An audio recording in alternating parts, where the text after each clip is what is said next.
Nous sommes en 1939. Georges Dantzig, 25 ans, est déjà diplômé en mathématiques et en physique.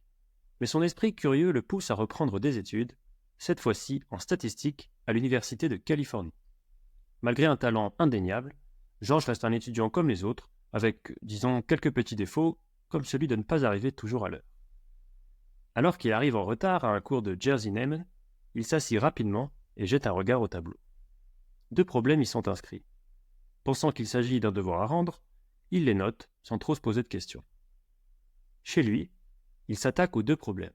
Ils sont bien plus complexes que ce qu'il avait l'habitude de voir. Pourtant, il persévère et après quelques jours d'intense réflexion, il finit par en venir à bout. Il remet ses solutions à son professeur, Jerzy Neyman, avec une pointe d'excuse. « J'ai pris un peu plus de temps, mais c'était plus difficile que d'habitude. » Jerzy Neyman récupère machinalement la copie de Georges et la pose sur son bureau, déjà envahi de papier. Pendant plusieurs semaines, rien ne se passe. Mais un dimanche matin, Georges et sa femme sont réveillés par Jerzy Neyman, visiblement excité, qui se tient à leur porte avec une pile de documents à la main. « Je viens de rédiger une introduction pour votre article, vous devez le lire tout de suite pour que je l'envoie à une revue. » Georges, encore à moitié endormi, met quelques secondes à comprendre ce qu'il lui raconte. Ces fameux devoirs qu'il avait rendus étaient en fait deux des plus grandes énigmes de la statistique, réputées insolubles. Sans le savoir, il avait réussi là où personne ne l'avait encore fait.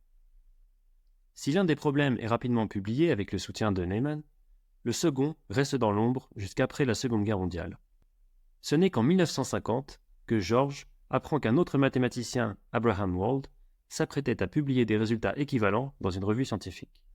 Avec modestie, Georges propose une collaboration et son nom est ajouté en tant que co-auteur. Au cours de sa vie, Georges Dantzig ne s'est pas contenté de ce coup d'éclat. Il devient une figure centrale des mathématiques appliquées grâce à sa création de l'algorithme du simplex, une méthode révolutionnaire pour résoudre des problèmes d'optimisation linéaire. Ce travail ouvre la voie à des applications concrètes dans des domaines aussi variés que la gestion industrielle, la logistique ou encore la finance. Avec l'avènement des ordinateurs, l'algorithme de Dantzig a pris une importance encore plus grande, devenant un outil fondamental pour de nombreuses industries.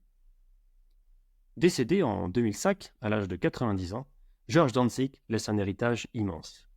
Sa légende, renforcée par cette fameuse anecdote des devoirs impossibles, inspire encore aujourd'hui étudiants et scientifiques.